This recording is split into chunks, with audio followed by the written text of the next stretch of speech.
Hey guys, today I wanted to give you 6 of my best workout tips that will help you change your life, your health, and your body. But these aren't the most conventional, obvious workout tips. These are a little bit more obscure, if you will, but they all have the power to make a huge change. These are all gonna be tips that are one step up from the foundational basics, which are make sure you're doing resistance training if you want to look lean. Maybe don't use cardio to lose fat. Ooh, that's a controversial one. I will link my video about that down in the description box below. And also find your optimal training frequency, stuff like that, the basics. These are just once you have the basics, do these. These will get you so far. So let's just dive straight into it. If you're excited for this video, give it a big thumbs up, hit that subscribe button to see future videos. And without further ado, thing number 1 to implement that honestly can make a huge difference. It sounds trivial. It sounds like it won't make that much of an impact, but it has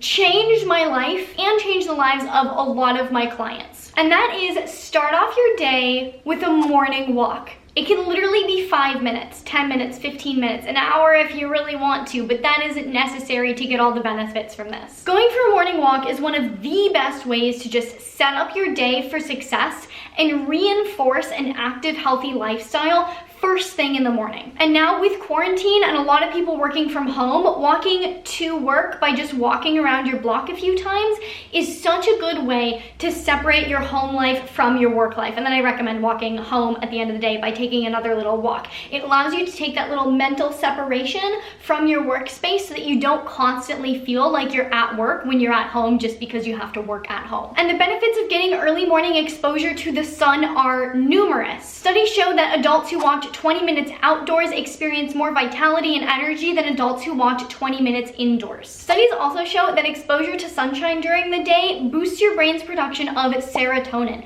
Serotonin is one of the happy chemicals. It's going to boost your mood and it's going to help you feel more calm and focused throughout the day. And there are so many more benefits to sunshine exposure, including vitamin D absorption, helping prevent certain cancers when done in moderation, helping heal some skin issues according to the World Health Organization. There's just a lot, so I will link an article in the description that goes into all the different benefits of getting exposure to the sunshine. And physically seeing the daylight first thing in the morning also helps set your circadian rhythm, which means you're gonna get better rest at night, which means you're gonna get better recovery from your workouts. You're gonna have better fat loss abilities. It's a game changer in so many different ways. So first thing in the morning, get up, get dressed, and get outside just for a few minutes. You can listen to a podcast or an audiobook. You can phone a friend, have a good conversation. You can use it as a meditative time. You can use it as a chance to get into nature if you live close to a place you can hike or close to the beach or something like that. Tip number 2 is don't settle, keep experimenting.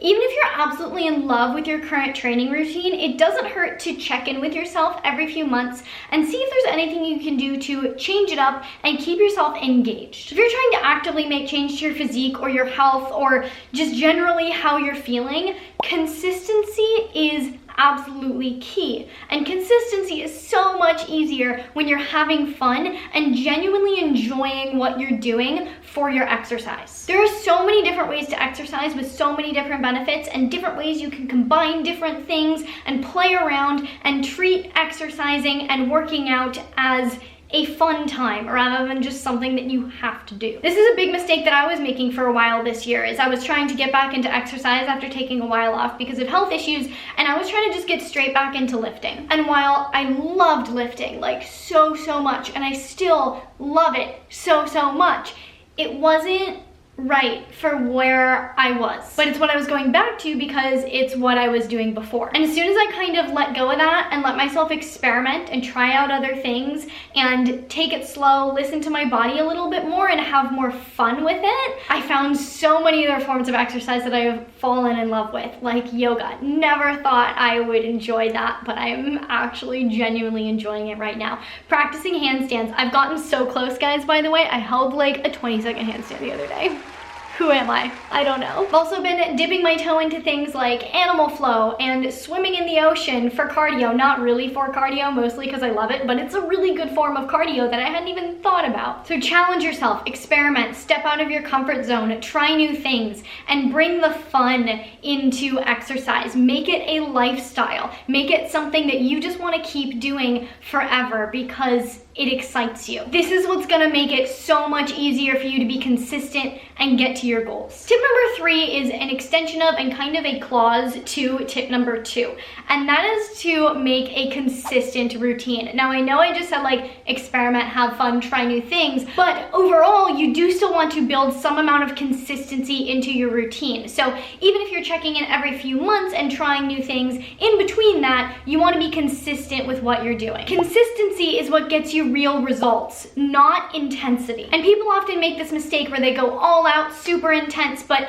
short-term intensity does not equate to long-term results. If you're pushing the intensity and you get injured, or you burn out, or you're just overtraining, or you can't keep up with the amount that you're doing, that short-term intensity does little good in the long run, and any results you get during that time are basically negated. If long-term success is what you're after, consistency is the vehicle that will get you there. So like I said with tip number 2, is one of the key things in developing consistency is finding a routine that you enjoy. Experiment, find new things, add them in there, build them into your routine so that you can be consistent with it. But the second big thing is that you gotta stop relying on motivation. If you're going for long-term results and long-term change, you need to build discipline and forget about motivation. Motivation is a false sort of crutch that we use as a reason to do something or as an excuse not to do something. It takes the power away from you as the individual making a conscious decision. If you did something, great, it's because you had motivation. If you didn't do something, you have not having motivation as an excuse for why you didn't do it. Motivation is easy to rely on because it requires no concentrated effort to get it. It just naturally comes to you. But motivation is fleeting, whereas discipline is reliable. Motivation is like intensity. Discipline is your consistency. The question shouldn't be how to stay motivated. The question should be how to train yourself to work when you don't have motivation. If you can get to the point where you don't think, you just do, you have a plan and you execute it no matter how you feel, that's when you can start being really consistent. That's when you can start seeing real results and not falling off the wagon every other week. So some tips to help build this discipline are, 1, to set realistic expectations, both with your goals, but also with your scheduling. Like if you can't feasibly work out 5 days a week because your work schedule, your life schedule doesn't allow it, don't try to force yourself to do that because it's not going to be sustainable for you. Number 2, put your workouts on your calendar so that they're there. If you have a work meeting on your calendar, you show up to that meeting. Treat your gym sessions the same way. Put it on your calendar. If it's there, you go. Number 3, set reminders for yourself so you have a little alert go off an hour before so you remember to get ready for the gym. So it's not like you get to the 6 o'clock on your calendar, it's like, oh, it's time to go to the gym, but I need to pack my gym bag, have my pre-gym snack, change into my gym clothes, fix my car because it can't drive to the gym, do all these other things, and then there's your excuse to not go to the gym. Set reminders, get yourself ready ahead of time. If you go to the gym in the morning, put your clothes out the night before so that you don't have to think about it in the morning. And then lastly, have a plan B. And maybe a plan C, and maybe a plan D. So that if something does happen, if you get to that point in your calendar, it's like, it's gym time, you had the reminder, you got ready, but something happens, and you can't make it to the gym. What are you gonna do? Are you just gonna be like, okay, screw it, I didn't make it to the gym today, guess I'm not going to the gym for the rest of the month because I already messed up? Or are you gonna be able to say, okay, I couldn't make it to the gym at this time, so I'm going to do this instead. Or I'm shifting it to this place on my calendar tomorrow so that I can make it here. Or I have an alternative at-home workout that I can do that'll take me half the amount of time because I don't have enough time to go to the gym and get in a full workout. Things happen, life happens. It's okay if you can't make every single gym appointment that you have, but having something as a backup plan will help reinforce that consistency and help you build that discipline. Tip number 4 sounds obvious, but it's a mistake that I see people making all the time. And that is that you should be following an actual workout plan. Whether it's something that you make for yourself or it's something that you buy somewhere, you need a set plan to follow. So often I see people struggling to make progress because they're going to the gym and every time they're just picking a random workout from Instagram or YouTube or I guess TikTok now. Honestly, I'm not on TikTok. I don't know if there's workouts on there, but I assume that there are. And while those workouts individually may be fantastic workouts, if they're not built into a larger program that's like a couple months long, they aren't gonna help you make progress towards any specific goal because your overall workout program is not working towards a specific goal. You're just doing random different things with different workouts. workouts. And the big factor at play here is progressive overload, which is key to making progress. Progressive overload is where you progressively increase the load slowly over time. And in this case, load can mean weight, sets, reps, intensity, speed, duration, whatever it is that you're working on, it needs to gradually increase in how much you're putting in. As an example, let's look into how this specifically applies to resistance training. There's a really interesting paper from 1994 that goes into specifically how progressive overload impacts muscle fiber recruitment. And what this paper shows is that basically as an individual gains muscle and strength, fewer muscle fibers are recruited to lift the same amount of weight for the same number of reps and sets. So the stronger you get, the less hard your muscles have to work to do the same exercise, which is kind of obvious. But what this means is that if you stay with the same load, fewer and fewer muscle fibers are going to be recruited, so you're going to make steadily less and less progress unless you progressively increase the load. And this paper demonstrated this by taking a group of individuals and had them perform the same number of reps and sets with the same weight over the course of 9 weeks. And they took a measurement of how many muscle fibers were involved in the exercise at the beginning and after the 9 weeks. And they basically found that by the end of the 9 weeks, significantly fewer muscle fibers were being recruited to lift the same load. Therefore, progressive overload is necessary in order to generate the same amount of muscle fiber recruitment for weeks on end. You guys ask me a lot for my opinions on different workout programs from different people. And this is a really great way to determine if a program is well done or not, at least for the most part. If it has like some weird specific goal, then maybe disregard this. But in general, if a program doesn't allow space for progressive overload, probably not the best program. This means that if the workouts are changing day to day, week to week, you're never doing the same workout, and on average, the load for the week is roughly the same, not really gonna get you anywhere. And if you have either of my programs, Project Comeback or Brains and Gains, you can take a look at how I applied progressive overload very differently in both of them. In Project Comeback, the workouts do change every week, but you're gradually adding more workouts, more volume to the workouts over the course of 6 weeks. So you are adding like a lot of extra volume week to week. The whole program it's based around progressively overloading. Whereas in Brains and Gains, week to week, the workouts are the same. And what this means is you can gradually add more weights, more sets, more reps, etc. to increase the load yourself week on end, so that week to week, you know, okay, I squatted 100 pounds this week, maybe I can squat 105 pounds the next week. Basically, for most people, you want to be following a set program and not just picking random workouts every time you train. Tip number 5 is a game changer, and I mean, all of the tips in here are supposed to be game changers, that's why I put them in this video, but this one is something that does not get talked about nearly enough, and that is that if you have a menstrual cycle, try training with your menstrual cycle, as in optimizing your workouts around the phases of your menstrual cycle and taking advantage of the different hormonal fluctuations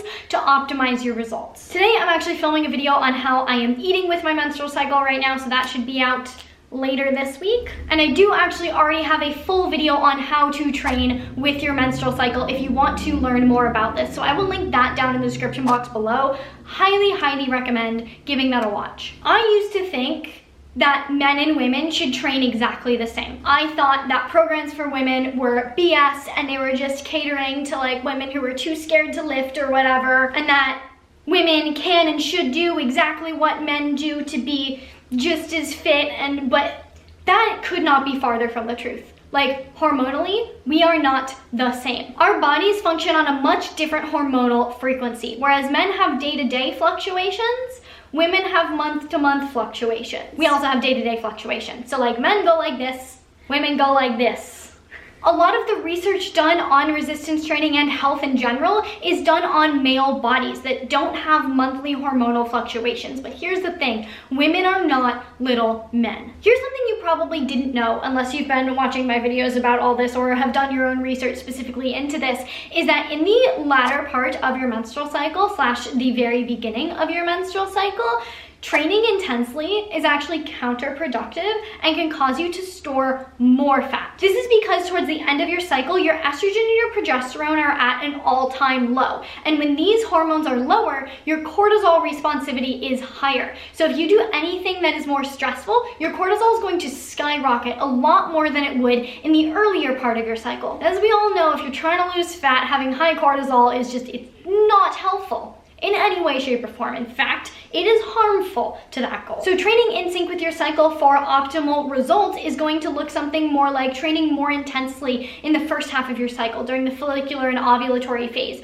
But then once you get into the luteal phase, the second half of your cycle, bringing down the intensity. And then especially right before your menstrual phase and during menstruation, really bringing the intensity all the way down to like light yoga, walking, that kind of stuff. If you have a natural menstrual cycle, you will get more results from doing that than you will from trying to train with high intensity for the entire month. So yes, you can train with lower intensity on average and get better results if you do it in sync with your cycle. Tip number 6 is to pay attention to your movement beyond your workouts. Here's the deal. Even if you're training super intensely for 1 hour every single day, or even 2 hours every single day, if you are sitting the rest of the day at your desk while you're working at your computer in front of your TV, while waiting for Postmates to arrive, you are still living a sedentary lifestyle. A sedentary lifestyle comes with all sorts of detrimental health effects. One study analyzed data collected over 15 years, and it found that a sedentary lifestyle was associated with an increased risk of death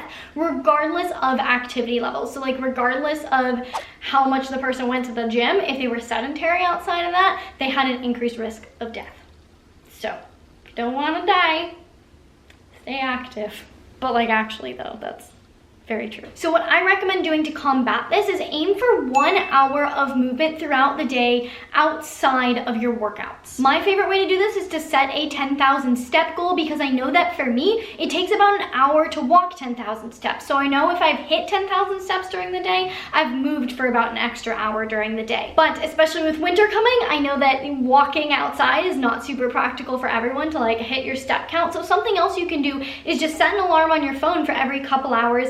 Get up, do some body weight squats, some shallow lunges, some easy burpees. It doesn't have to be as intense as burpees. That's just the first thing that came to my head. Dance around to your favorite song for like 5 or 10 minutes. Anything that gets you up and gets you moving and is not you sitting at your desk in front of a screen, in front of a TV, etc. Doing this will help reduce your risk of chronic disease, obesity, type 2 diabetes, some cancers, cardiovascular disease. It will help improve digestion. Many studies have linked a sedentary lifestyle to mood disorders, so doing this can help alleviate anxiety, depression, and just a generally not as good mood. It'll help keep your metabolism up, control your blood sugar, keep your blood pressure regulated. It can also help you get better sleep. Like, the benefits of being active are numerous. So some suggestions to get your activity levels up: walking to and from work, regardless of whether or not you work at home or in an office, taking walks during lunch breaks, standing rather than sitting on public transport once quarantine's not a thing and you can take public transport again, setting reminders to just stand up every 30 minutes if you're working at a desk, or invest in a standing desk. Spend more time doing chores around the house. Take any phone call meetings or Zoom meetings on a walk with you. Walk around during TV commercials. Take the stairs instead of the elevator.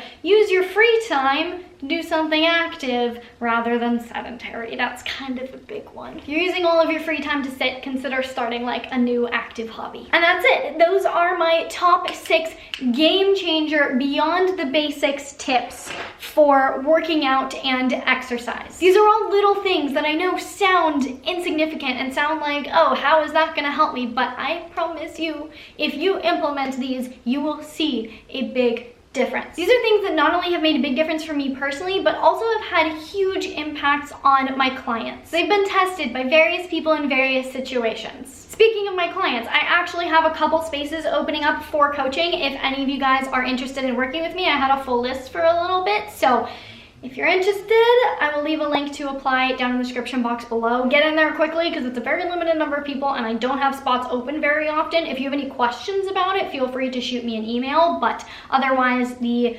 whole doobly-doo thing will be down in the doobly-doo. You can read all about what I do with coaching, etc. check it out if you want to. If you guys have any other tips that were game changers for you, please leave them down in the comments below so that we can all learn from each other, share our knowledge, all get better and stronger and healthier together. In the meantime, if you like this video, please give it a big thumbs up. It really does support me and my channel. I really genuinely appreciate it. Please share this video with your friends, your family, and your neighbors. If you want to see more videos from me all about health and fitness, you can check them out over here. To see future videos from me all about health and fitness, make sure you hit that subscribe button, hit the little notification bell so you get notified when I post a video, and I'll see you very soon. Bye.